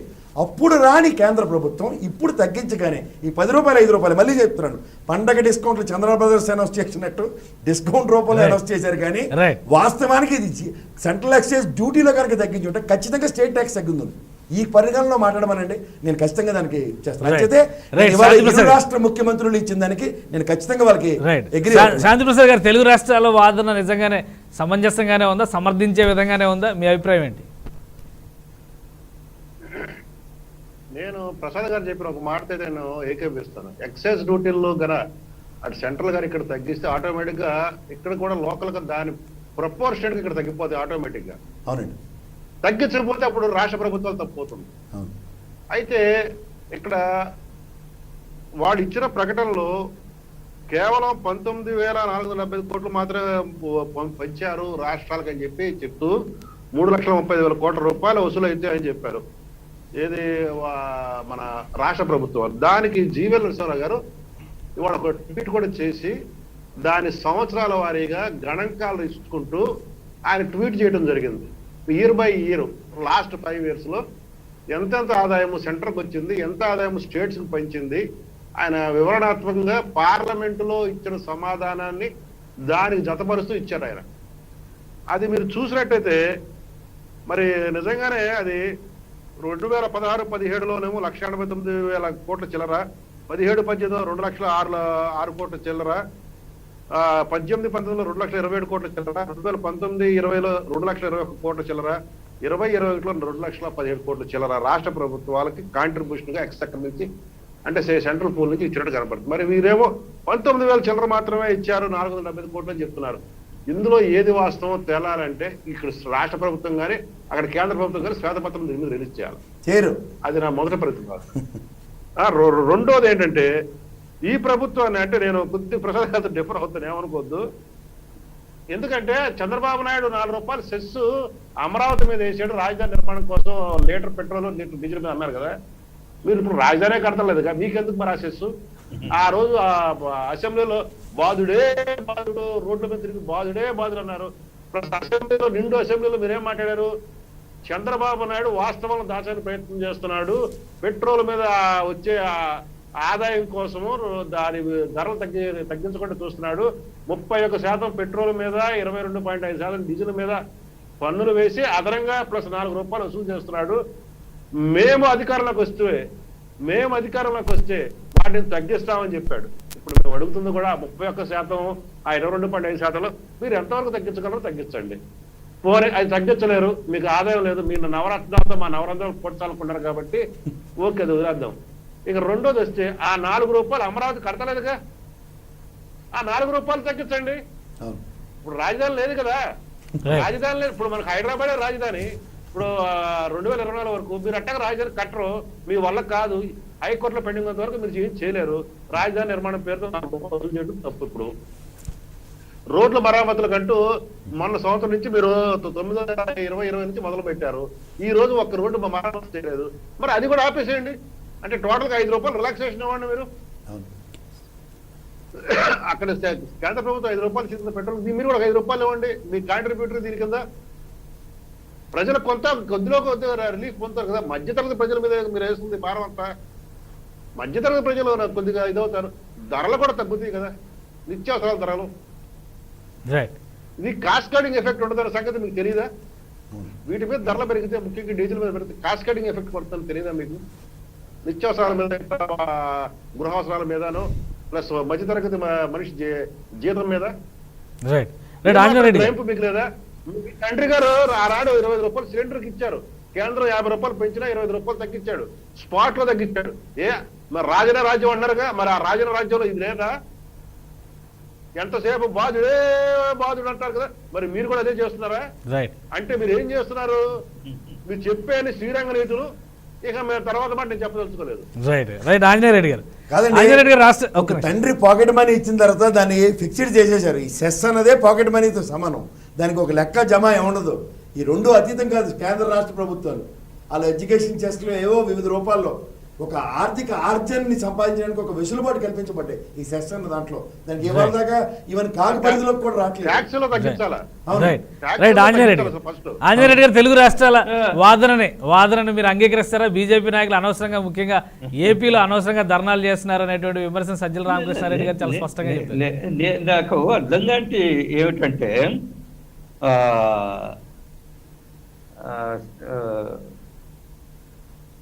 సార్, ఇప్పుడు మనం అనేక రోజులుగా ఈ పెరిగిన పెట్రోల్ డీజిల్ ధరల వల్ల మీరు ఇబ్బంది పడ్డారు, నేను ఇబ్బంది పడ్డాను. మనం రాజకీయాలకు అతీతంగా ఆలోచిద్దామండి. ఇబ్బంది పడ్డాము, తగ్గించాలని అందరూ కూడా కోరుకున్నారు. నేను కూడా కోరుకున్నాను. బీజేపీ పార్టీ కార్యకర్త అయినప్పటికీ కూడా, బీజేపీ ప్రభుత్వం కేంద్రంలో ఉన్నప్పటికీ కూడా అనుకున్నాం. కానీ ప్రభుత్వము, కేంద్ర ప్రభుత్వము ఈరోజు దేశవ్యాప్తంగా కేంద్ర ప్రభుత్వం చేస్తున్న సంక్షేమ పథకాలు, ప్రజల కోసం చేస్తున్న పథకాలు, వాటిని ఖర్చులు ఒకసారి మనం దృష్టిలో పెట్టుకున్నప్పుడు ఈ ఖర్చులన్నీ భరించాలంటే కొన్ని పెంచక తప్పదు. గత యూపీఏ ప్రభుత్వం ఉన్న రోజులు ఇరాన్ నుంచి మిగతా ఆయిల్ ప్రొడ్యూసింగ్ కంట్రీస్ నుంచి అప్పు తీసుకున్నాయండి. ఆయిల్ బాండ్స్ ఆంజనేయులు గారు, నేను ఖచ్చితంగా ఒప్పుకోనండి. ఏ బడ్జెట్లోనూ మీరు ఆ ఫిగర్ మెన్షన్ చేయలేదు, ప్లీజ్. ఏ ప్రభుత్వం చెప్పలేదు కదా. మీరు గత ప్రభుత్వం చేసిన అప్పులు ఈసారి వాళ్ళు అధికారానికి వస్తే వాళ్ళ దగ్గర వసూలు చేసుకుంటే మీరు కట్టమని చెప్పలేరు కదా. అది రాష్ట్ర ప్రభుత్వం కానీ కేంద్ర ప్రభుత్వం కానీ ప్రజాస్వామ్యం లేదు, కుదిరేది కాదు కదా. అందుకని అప్పులు చెల్లించడమే కాదు కేంద్ర ప్రభుత్వం ఈరోజు దేశవ్యాప్తంగా అమలు జరుపుతున్న. ఉదాహరణకి ప్రతిసారి రైతుల అకౌంట్ లో 2,000 రూపాయలు వేస్తే దేశవ్యాప్తంగా 18,000 కోట్ల రూపాయలు ఒక్క క్లిక్ తోటి ప్రధానమంత్రి గారు ఢిల్లీలో ఒక్క నొక్కు అట్ట కంప్యూటర్ నొక్కితే 18,000 కోట్ల రూపాయలు దేశవ్యాప్తంగా రైతుల ఖాతాలో పడుతున్నాయి. ఆ విధంగా ఇప్పటికి 8 సార్లు 9 సార్లు మనం చూసాం. ఇవన్నీ ఎక్కడి నుంచి వస్తాయి? పెట్రోల్ డీజిల్ ఈ రోజు ఏదైతే ఉందో అది నిత్యావసర వస్తువు అయిపోయింది, అందులో ఎటువంటి అనుమానం లేదు. ఈ రోజు కేంద్ర ప్రధానమంత్రి ఆరోగ్యశ్రీ పథకం కింద ప్రతి కుటుంబానికి 5,50,000 కోట్ల మందికి 5 లక్షలు అందే విధంగా ప్రధానమంత్రి చర్యలు తీసుకున్నారు. ఈ రోజు దేశ రక్షణ వ్యవస్థలో మీరు గతంలో 2G స్కాములు లేదా ఆయిల్ స్కాములు లేదా హెలికాప్టర్ స్కాములు అన్ని డబ్బులు ఎక్కడికి వెళ్ళాయి? అధికార పార్టీ ఆనాటి అధికార పార్టీ నాయకుల జోబులోకి వెళ్ళాయి. ఈ రోజు కేంద్రంలో ఏది జరిగినప్పటికీ కూడా కేంద్ర ప్రభుత్వ ఆదాయము తిరిగి ప్రజలకే ఖర్చు పెడుతున్నారు. ప్రధానమంత్రి ఒక్క స్కామ్ కూడా లేదు, అన్ని స్కీములే ప్రజా సంక్షేమ స్కీములు తప్ప కేంద్రంలో ఒక్క స్కామ్ లేదు. ఒకటి రెండోది ఈ యొక్క పెంపు ఏదైతే ఉందో అందరికీ అది బాధాకరమైన విషయం ఎటువంటి లేదు. తగ్గించాలని దేశవ్యాప్తంగా ప్రతిపక్షాలకు గొడవలు చేశాయి. తగ్గించిన తర్వాత దాన్ని ఆహ్వానించాలి కదా, దాన్ని ఆమోదించాలి కదా. మేము డిమాండ్ చేశాము, కేంద్ర ప్రభుత్వం దిగొచ్చింది, మంచి పని చేసింది, ప్రజలకు భారత్ తగ్గించారని చెప్పాలి కదా. కానీ దాన్ని ఏమంటారు, ఇదేదో పండుగ సీజన్ లో రిబేట్లు ఇచ్చినట్టుగా ఉంది, లేదు ఇంకేదో కార్యక్రమం చేసినట్టుగా ఉందని కొంతమంది అంటున్నారు. నేనేమంటున్నా అంటే ఒక నిమిషం సార్, నేనేమంటున్నా అంటే పెంచడం అనేది ఎవరికి కూడా బాధ, ఈ ప్యానెల్లో ఉండే అందరికీ ఏ విధమైన బాధ ఉందో నాకు కూడా ఉంది. కానీ దేశం ముందుకు పోతుంది, దేశం అనేక కార్యక్రమాలు చూస్తే ఒకటి ఖర్చులు కావాలా, ఒకటి రెండవది GST పరిధిలోకి తీసుకెళ్లాలని చెప్పారు. ఈరోజు కేశవ్ ఇప్పటి వరకు జరిగిన బహుశా 24-25 GST మీటింగులు జరిగాయి. ఏ GST మీటింగ్లుగా GSTలో అన్ని రాష్ట్రాల ఆర్థిక మంత్రులు సభ్యులుగా ఉంటారు, కేంద్ర ఆర్థిక శాఖ మంత్రి అధ్యక్షుడు ప్రొఫెసర్ చైర్మన్ ఉంటారు, సమావేశాలు నిర్వహిస్తుంటారు. ఏ సమావేశంలో కూడా ఏ నిర్ణయం తీసుకున్నా ఏకగ్రీవంగానే తీసుకున్నారు. ఎక్కడ ఏకగ్రీవం లేకుండా ఒక ఆనవాయితీకి ఒక ట్రెడిషన్ గా ఏ నిర్ణయం తీసుకున్నా రాష్ట్రాన్ని కలిసి ఒక నిర్ణయం తీసుకోవాలని. నిర్మలా సీతారామన్ గారు ఆర్థిక శాఖ మంత్రి ఈ పెట్రోలియం ప్రోడక్ట్స్ ని GST పరిధిలోకి తీసుకురావాలంటే అన్ని రాష్ట్ర ప్రభుత్వాలు వ్యతిరేకించాయి. రాజకీయాలు పక్కన పెట్టండి, whether BJP, Congress, regional parties ఏదో అన్ని రాజకీయ పార్టీ. ఎందువల్ల రాష్ట్రాలు అన్ని రాష్ట్రాలు కూడా వీటి మీద పెట్రోలియం మీద వచ్చే పన్నులు లేదా ఇందాక ప్రసాద్ గారు చెప్పినట్టు లిక్కర్ ఆదాయము లేదా రిజిస్ట్రేషన్ ఆదాయము మిగతా ఆదాయాల మీద రాష్ట్ర ప్రభుత్వాలు నడుపుతున్నాయి. రాష్ట్ర ప్రభుత్వాలు అనేక సంక్షేమ కార్యక్రమాలు నడుపుతున్నారు. ఆ ఆదాయం ఆగిపోతే వాళ్ళు ఏమి చేయలేని పరిస్థితి చేతులు కట్టేసి చదువులు అన్ని రాష్ట్ర ప్రభుత్వాలు వ్యతిరేకించాయి. ఈ రోజు మీరు చెప్పారు 24 రాష్ట్రాలు తగ్గించాయి, వాళ్ళకి లేని చెప్పి తెలుగు రాష్ట్రాలకి ఎందుకండి? 24 రాష్ట్రాలు చేసేది తప్ప తెలుగు రాష్ట్రాలు చేసేది కరెక్టా? కాబట్టి తెలుగు రాష్ట్రాల వాదంతో మేము కేంద్రం భారాన్ని భరించింది, చాలా ప్రజల కోసము. ఒకటి రెండవది నేను చూపిస్తాను, గత 2 సంవత్సరాల్లో మిగతా రాష్ట్రాలు నిన్న చూశారు, ఒక ప్రకటన ఇచ్చారు, తప్పుడు ప్రకటన. అది ప్రజల్ని ఎంత మిస్లీడ్ చేస్తున్నారో చూడండి. కేంద్ర ప్రభుత్వం ఆ సెంట్రల్ ఎక్సైజ్ ఇన్ని లక్షల కోట్లు తీసుకుంటున్నారు, కానీ మాకు ఇచ్చేది మాత్రం కేవలం తక్కువ అంటారు. కానీ రాష్ట్రం వేస్తున్న వ్యాట్ గురించి ఎక్కడ ప్రస్తావించరు, రాష్ట్రం తీసుకున్న ట్యాక్స్ గురించి ఎక్కడ ప్రస్తావించరు. వ్యాట్ ద్వారా, ట్యాక్స్ ద్వారా, సెస్ల ద్వారా రాష్ట్రానికి ఎన్ని వేల కోట్ల రూపాయలు ఇస్తున్నా అవి ప్రకటన చేయరా? తప్పుడు ప్రచారం, ప్రజల్ని మిస్లీడ్ చేయడము ఈ రాష్ట్ర ప్రభుత్వానికి అలవాటైంది. ఈ రోజు మీరు అందరూ కూడా ఉద్యమాలు చేశారు తగ్గించమని, మేము బీజేపీ కూడా రాష్ట్రంలో ఉద్యమం చేశాం, మీ బాధ్యత కూడా ఉందా, మీరు తగ్గించండి. 24 రాష్ట్రాలకు చెప్పి ఈ 2 రాష్ట్రాలకు ఏమొచ్చింది? ప్రజాస్వామ్యం. రెండోది, గత 2 సంవత్సరాలు నేను చూపిస్తాను, నా దగ్గర కంపారిటివ్ చార్ట్ ఉంది, అవసరం వస్తే మీకు పంపిస్తాను. గత 2 సంవత్సరాల్లో రాష్ట్ర ప్రభుత్వాలు పెంచిన పన్నులతో పోల్చుకుంటే ఆంధ్రప్రదేశ్ ప్రభుత్వం అగ్రభాగాన ఉంది. ఆంధ్రప్రదేశ్ Right. ప్రభుత్వం పెంచినంతగా డీజిల్ మీద పెట్రోల్ మీద ఈ దేశంలో ఏ రాష్ట్ర ప్రభుత్వం పెంచలేదో, అవసరం వస్తే సవాల్ చేస్తున్నారో అధికార పార్టీ వాళ్ళు చర్చకొచ్చే పరిస్థితి కావాలంటే మీకు ఆ కంపారిటివ్ చార్ట్ కూడా పంపిస్తాను. కానీ నేనేమంటున్నా అంటే డీజిల్ పెట్రోల్ దగ్గర ఇంకా తగ్గాలని కోరుకున్నాము. ఆ కోరుకోవాలంటే ఈ రోజు రైట్, ఫైనల్ కంక్లూడ్ చేద్దాం. ఆయన రెడ్డి గారు, ప్రసాద్ గారు మీరు మాట్లాడతారు నెరవేర్చేస్తా. ఫైనల్ గా మీరు 1 minute ప్రసాద్ గారు ఏదో మాట్లాడతారు. 1 minute క్లోజ్ చేద్దాం. ప్లీజ్. నేను మీ మీద గౌరవంతో నేను మాట్లాడలేదు కానీ సార్, వాస్తవం చెప్తున్నాను. నేను గత మీ బీజేపీ పాలిత బడ్జెట్లు అన్నీ ప్రతిదీ నిశ్చితంగా గమనిస్తున్నాను. మీరు చెప్తున్నట్టు ఏ బడ్జెట్లోనూ మీరు ఆయిల్ కంపెనీలకు తీర్చిన అప్పును ఎక్కడ ప్రస్ఫుటించలేదు, ఇంక్లూడింగ్ ఇంట్రెస్ట్లు కూడా. రెండో పాయింట్ మీకు చెప్తున్నాను, ఇది అండర్టేకింగ్ వ్యవస్థలో ఉన్న ఆర్గనైజేషన్స్ అండి, పెట్రోలియం కంపెనీలు. ఈ 3 గల్ఫ్ దేశాల నుంచి డబ్బులు వెచ్చించి కొన్న దాని మీద డ్యూటీల నేపథ్యంలో state government and central government ఆదాయ వనరుగా చేసుకుంటుంది. అందుకే వాళ్ళు ఎనానమస్గా 125% అబౌవ్ డివిడెండ్ కోట్ చేసుకుంటూ 3 కంపెనీలు ప్రాఫిట్ మార్జిన్లు ఉన్నాయి. ఇవాళ కూడా 125.3% కోట్ చేశాయి డివిడెండ్స్.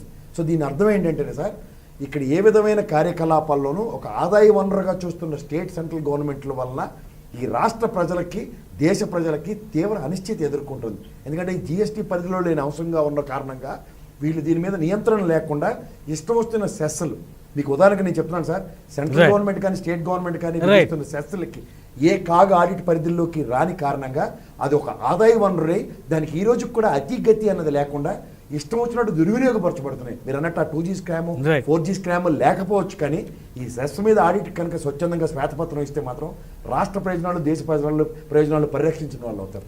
రైట్.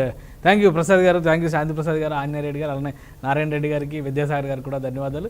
టెక్నికల్ ప్రాబ్లమ్స్ వల్ల టీడీపీ వైసీపీ వర్షన్స్ మనం తీసుకోలేకపోయాం. మొత్తం మీద పెట్రోల్ ధరల పెంపుకి సంబంధించి రాష్ట్రాలు చేసినటువంటి వాదనని బీజేపీ తీవ్రంగా ఖండిస్తోంది. మరోవైపు ఇతర రాష్ట్రాలు ఫాలో అవుతున్నప్పుడు తెలుగు రాష్ట్రాల్లో కూడా అనుసరించడం వల్ల ప్రజలు ప్రయోజనం పొందుతారనేటువంటి వాదనని బీజేపీ వినిపిస్తోంది. కానీ ఓవరాల్గా చూస్తే కేంద్ర ప్రభుత్వం విధించిన ట్యాక్సులు కావచ్చు, రాష్ట్ర ప్రభుత్వాలు విధించినటువంటి ట్యాక్సులు కావచ్చు, సామాన్యుడికి మాత్రం నడ్డి విరిగే పరిస్థితి ఉంది. వీటిపైన ప్రభుత్వాలు పునరాలోచిస్తాయని చెప్పిన ఆశిద్దాం. ఇది వాళ్ళ ప్రైమ్ డిబేట్. Keep watching.